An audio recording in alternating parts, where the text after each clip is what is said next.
नमस्कार साथियों, स्वागत है आपका हमारे YouTube चैनल AK सर 9 पर। हम राजस्थान कल्चर से रिलेटेड 4-5 टॉपिक कंप्लीट कर चुके हैं। लोक देवता मैंने आपको पढ़ा दी, लोक देवियाँ पढ़ा दी, उसके अलावा मैंने आपको लोकगीत पढ़ा दिए हैं, ठीक है। और जो है अब हम पढ़ने जा रहे हैं वस्त्र और परिधान में आपको पढ़ा चुका हूँ। हम नया टॉपिक पढ़ेंगे, लेकिन उससे पहले आज की वीडियो जो होगी वो किसके आधार पर है। कुछ बच्चों के क्वेश्चंस थे कि सर CET क्या होती है। CET नाम सबने सुना हुआ है आप लोगों ने, लेकिन उसके बारे में जो पूरी डिटेल है, बस नाम सुन रखा है कि CET, लेकिन CET है क्या, सुनो। CET का मतलब है कॉमन एलिजिबिलिटी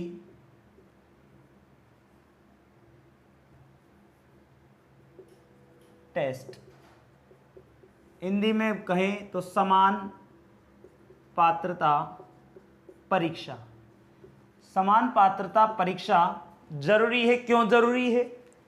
क्योंकि इसके अंतर्गत ये 2 पैटर्न पर होती है। कितने स्टैंडर्ड्स पर होती है? 2 स्टैंडर्ड्स पर। एक तो ये होती है आपके ग्रेजुएशन लेवल वाली, ग्रेजुएशन बोले तो स्नातक स्तर वाली, और एक होती है आपके सीनियर सेकेंडरी लेवल, मतलब कि 12वीं स्तर की। दोनों CET, जिस बच्चे ने 12वीं कर ली वो 12वीं वाली CET दे सकता है, जिसने ग्रेजुएशन कर ली है वो 12वीं वाली भी दे सकता है और ग्रेजुएशन वाली भी CET दे सकता है। आपको पता है पिछली बार इसके एग्जाम करवाए गए थे दिसंबर जनवरी वगैरह में, 2023 में, 2022 में करवाए गए थे लास्ट में। उसके बाद वैकेंसी इसकी निकाली गई। देखो इनके अंदर अलग वैकेंसीज होती हैं। जैसे ग्रेजुएशन लेवल पर है 6-7 वैकेंसी इसके अंदर दी गई थी, इसके अंदर भी 5-7 वैकेंसीज थी।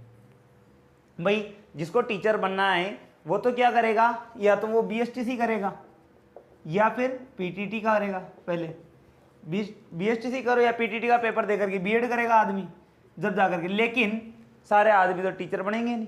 तो फिर जो बाकी इनके अलावा बचे, तो राजस्थान लेवल में अगर आपको कोई भी और एग्जाम देना है तो आजकल उसके लिए क्या कर दिया गया है, ग्रेजुएशन लेवल और सीनियर सेकेंडरी लेवल पर एक टेस्ट लिया जाता है जिसका नाम है common eligibility test.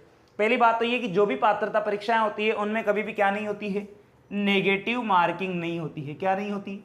Negative marking नहीं होती। मतलब जितने क्वेश्चन आए हैं आपको सारे अटेम्प्ट करने, कोई आपके गलत क्वेश्चन के लिए नंबर नहीं काटे जाएंगे। बात करें ग्रेजुएशन लेवल की, तो इसके अंदर जो वैकेंसीज आएंगी, इसमें फॉर्मूला पहले कहा गया था कि 40% का रखेंगे, लेकिन अब इसमें फॉर्मूला जो अपनाया गया वो कौन सा अपनाया गया, 15 गुना वाला। जैसे मान लो अभी थोड़े दिनों पहले जूनियर अकाउंटेंट का एग्जाम हुआ है, संगणक का हुआ है, अब इधर LDC का होने वाला है। तो जैसे सीनियर सेकेंडरी लेवल वाले CET की हम बात करते हैं पहले, ठीक है, क्योंकि ग्रेजुएशन वाले बच्चों को तो फिर भी जानकारी है, पर जो 12th वाले बच्चे उनके कमेंट आए थे कि सर हमें इसकी जानकारी नहीं है कि होती क्या है, करे कि नहीं करे, क्यों जरूरी है क्या। तो जो सीनियर सेकेंडरी लेवल की, मैं अभी आपको कल ही का उदाहरण देता हूं। कल जो है आलोक राजी ने, अध्यक्ष जो है अपने RSMSSB के, उन्होंने क्या किया है, CET की 15 गुना की लिस्ट जारी करी है। 15 गुना की कौन सी वैकेंसी की? LDC की। इसके फॉर्म डले थे इससे पहले। अब देखो जिन्होंने ये CET दिया होगा, जो 12वीं स्तर की जो CET हुई थी पिछली बार, अब तक एक बार हुई है राजस्थान में, तो जिन्होंने ये दिया होगा, इस वैकेंसी में पद थे, LDC के जो पद आए थे वो टोटल पद हैं 4197 पद। कितने पद थे? 4197 पद थे। अब रूल क्या रखा गया कि आप सब लोगों ने CET दी। जैसे मान लो 10 लाख बच्चों ने, साहब सीनियर सेकेंडरी लेवल का जो CET का पेपर था वो दिया। कितने बच्चों ने दिया? 10 लाख बच्चों ने। जो 10 लाख बच्चों में कंपटीशन होगा या नहीं होगा? तो 10 लाख बच्चों में कंपटीशन होगा तो फिर पेपर भी लीक होते हैं, पता है आपको, क्योंकि जितना ज्यादा काटा कुटा होगा उतने ही ज्यादा बच्चे, और उतने ज्यादा बच्चे तो फिर पेपर भी लीक होने। लेकिन इसको खत्म करने के लिए सीधा सा इलाज है CET। 4197 पद पर साहब कोई वैकेंसी आई, लेकिन इस वैकेंसी में फॉर्म कौन डाल पाएंगे? जिन्होंने क्या दिया था, पहली बात तो CET का पेपर दिया था। आधे बच्चों को जब फर्स्ट में CET का नोटिफिकेशन आया था, आधे बच्चों ने इसे हल्के में ले लिया, आज वेले की तरह घूम रहे, क्योंकि उनको पता ही नहीं, दी नहीं CET। अब वो क्या कर सकते हैं, ना तो इधर इनके अभी ये कंप्लीट है और ना कुछ और जो भी वैकेंसियां आ रही है उनको देने के लिए राजस्थान में तो केवल आपको पहले ये होना चाहिए CET। तो क्या किया, जैसे मान लो ये थे 4197 पद, ठीक है। अब इनके 15 गुना अपन करते हैं, 15 गुना अगर आप नॉर्मली करोगे तो 4000 का 15 गुना कर लीजिए, 4 15 के होते 60, तो 60,000 हो गए। कितने हो गए? 60,000 हो गए साहब। और भी है 197 का भी 15 गुना कर लेना, तो लगभग 200 के 15 गुना 3,000 और हैं, तो 60 से 62,000 मान सकते हो आप। 62 या 63,000 बच्चे इसमें शामिल किए गए हैं।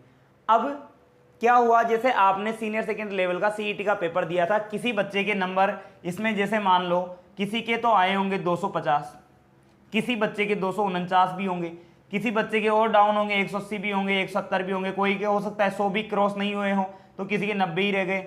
ठीक है, अब जो पेपर होने वाला है, सीईटी का पेपर सबने दिया है, ये सभी के लिए पात्रता परीक्षा है। जिसको देना था, जो 12वीं पास कर चुका है, वो हर एक बच्चा इस पेपर को दे सकता है। सबने दे लिया, लेकिन अब इस वैकेंसी के लिए जो एलडीसी की वैकेंसी आई है, इसके लिए फॉर्म भी सबने डाल दिए, लेकिन अब उसके बाद जारी की गई किसके आधार पर? सीईटी के जो नंबर्स आपने आए हैं उनके नंबर्स के आधार पर 15 गुना बच्चों की लिस्ट जारी की गई है।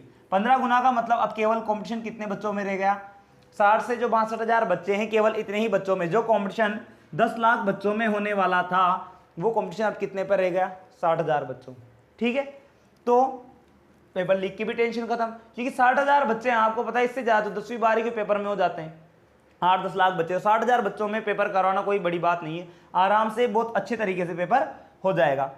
अब जैसे मान लो किसी के 250 थे, किसी के 249 थे, ये देखी जाती ऊपर से रैंक। जो 15 गुना बच्चे लिए जाते हैं वो कैटेगरी वाइज लिए जाते हैं। जैसे माना कि इसमें मैं कंफर्म नहीं बता रहा हूँ कि कितने, केवल आपको बता रहा हूँ कि सीईटी होती क्या है। जैसे मान लो ये जो 4,197 पद थे साहब, इसमें से 500 बच्चे किसके थे? 500 जो पद हैं वो किसके हैं? जनरल के हैं। 500-600 ही पद किसके हैं? 400 या 500 मान लीजिए ओबीसी के हैं। तो ओबीसी के कितने? 400। ठीक है, अब 400 पद जो हैं ओबीसी के हैं, तो 400 का 15 गुना जब आप करोगे तो कितने हो गए? 4 15 के 60, तो 60 और ये डबल जीरो, कितने बच्चे हुए? 6,000 बच्चे। तो 60,000 बच्चों में से जो ओबीसी के बच्चे उन्हें लेने हैं, वो कितने लेने हैं? 6,000 बच्चे लेने हैं साहब। अब ओबीसी की ही इसको मानते हैं आप साहब। ओबीसी का जो बच्चा था उसने टॉप किया, वो 250 नंबर लाया था। कितने नंबर में से? 300 नंबर में से सीईटी में। ठीक है, किसी के 249, किसी के 180। उनको कितने बच्चे लेने? उनको बच्चे लेने हैं केवल 6,000। कितने बच्चे लेने हैं? 6,000। 6,000 बच्चे जब लेने हैं, उन्होंने ऊपर से रैंक बनाई, और रैंक जब बनाई तो 249 250 ऐसे आते आते बच्चे 180 तक ही कितने हो गए? 180 नंबर तक ही 6,000 बच्चे कंप्लीट हो गए। जब 6,000 बच्चे 180 नंबर पर ही कंप्लीट हो गए, तो इसके बाकी जो नीचे के बचे 180 के बाद 179 वाले जो भी बचे या उससे नीचे के जितने भी बच्चे हैं, वो सब इसमें शामिल नहीं हो पाए। तो केवल पेपर अब कौन दे पाएंगे? पेपर अब केवल वही दे पाएंगे जो 180। अभी कल ही कट ऑफ जारी की गई है, तो इसकी जो कट ऑफ गई है वो गई है आपके 180 पॉइंट कुछ ऊपर है। ठीक है, तो अगर मान लो आपने, पहली बात तो अगर सीईटी दिया ही नहीं होता तो आप इसके लिए एलिजिबल हो ही नहीं। ठीक है, अगर आपने सीईटी नहीं दिया था तो आप इसके लिए पहली बात तो एलिजिबल नहीं हो, आप फॉर्म ही नहीं डाल सकते। फिर अगर सीईटी दिया तो उसमें भी 15 गुना के अंदर आपको आना जरूरी, तब जाकर के आप पेपर दे सकते हो।